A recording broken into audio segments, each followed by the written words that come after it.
Assalamualaikum. Halo siswa kelas 6 yang hebat, tangguh, dan kreatif. Bagaimana kabar kalian hari ini? Wah, alhamdulillah, semua dalam kondisi yang sehat dan semangat. Jangan lupa untuk bahagia ya. Jumpa lagi dengan Bu Maila. Hari ini kita akan belajar PPKN tema 4 dengan materi menghargai keberagaman ekonomi di era globalisasi. Apakah kalian sudah siap untuk belajar? Oke, kalau begitu, mari kita belajar bersama-sama. Perhatikan gambar berikut ini. Dari gambar ini, kita bisa melihat bahwa terdapat berbagai macam pekerjaan yang ada di dalam masyarakat.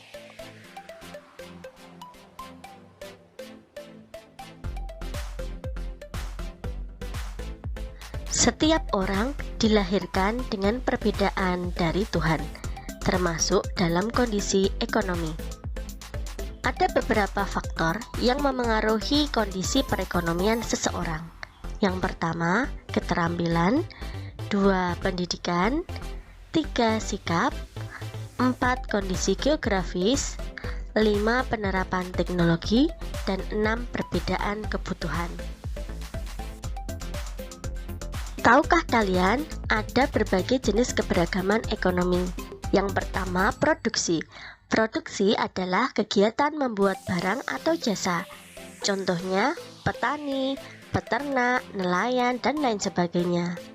2, distribusi, yaitu kegiatan menyalurkan barang atau jasa. Contoh, kurir, agen, dan lain sebagainya. 3, konsumsi, yaitu kegiatan menggunakan barang atau jasa. Contohnya, pembeli makanan, pengendara sepeda, dan lain sebagainya.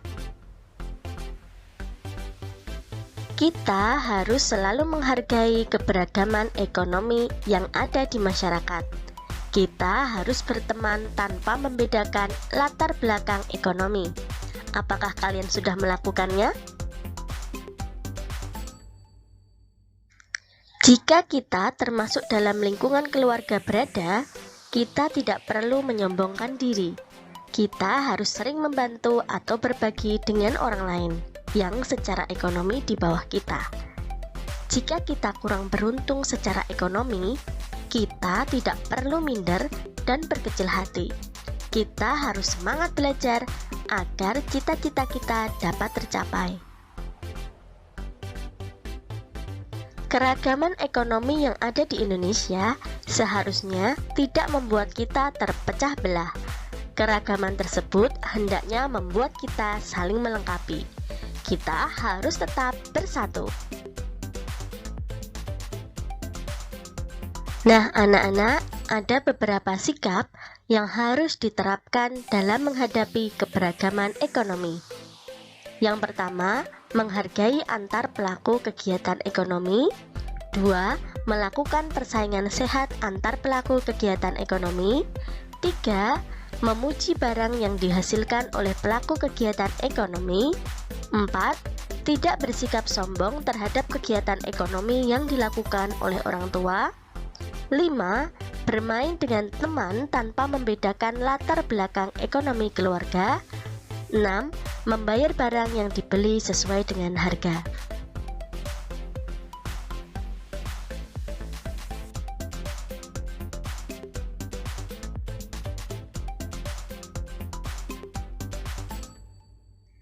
Setiap orang mempunyai potensi diri yang berbeda-beda. Potensi tersebut harus diasah supaya seseorang bisa berhasil. Di era globalisasi sekarang, setiap orang harus terus meningkatkan potensi supaya ia terus bisa bersaing secara siap. Siapkah kalian menghadapi era globalisasi? Yuk, kenali potensi yang kita miliki. Contohnya seperti ini. Potensi yang aku miliki, melukis dan membuat cerita. Potensi yang perlu aku kembangkan, membuat komik non-digital maupun digital. Usaha untuk mengembangkan diri, belajar melalui YouTube, les menggambar, sering berlatih membuat komik. Potensi yang aku miliki berenang. Potensi yang perlu aku kembangkan, berenang dengan berbagai gaya. Usaha untuk mengembangkan diri, perbanyak latihan berenang, ikut les renang. Ayo, apa ya potensi diri kalian? Perhatikan cerita berikut ini. Seorang pengusaha gerabah memiliki usaha yang sukses. Dia memiliki karyawan yang berasal dari masyarakat sekitar. Dia mampu mengekspor gerabah ke luar negeri. Tahukah kalian, usaha dari pengusaha gerabah tersebut mampu memperkuat perekonomian bangsa. Ia membuat ekonomi masyarakat meningkat. Selain itu, melalui kegiatan ekspor, ia dapat menyumbang pemasukan devisa negara. Maukah kalian menjadi orang yang berhasil, seperti pada cerita pengusaha gerabah tadi? Kalau kalian ingin menjadi orang yang berhasil, yuk laksanakan sikap-sikap berikut ini. Yang pertama, bekerja keras. Bagaimana pelaksanaan di kehidupan sehari-hari?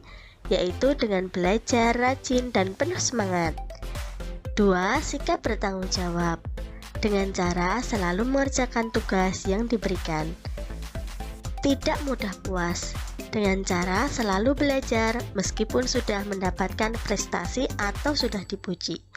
Kemudian ada berani mencoba hal yang baru dengan cara mau melakukan kegiatan baru yang belum pernah dilakukan sebelumnya.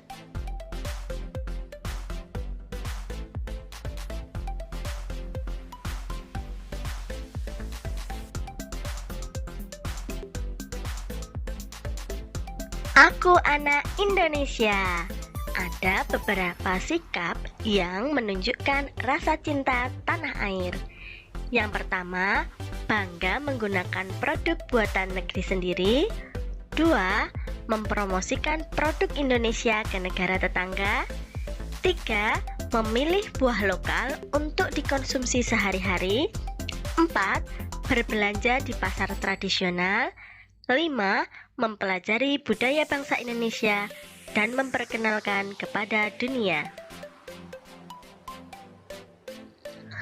Mengapa sih kita harus menggunakan produk dalam negeri?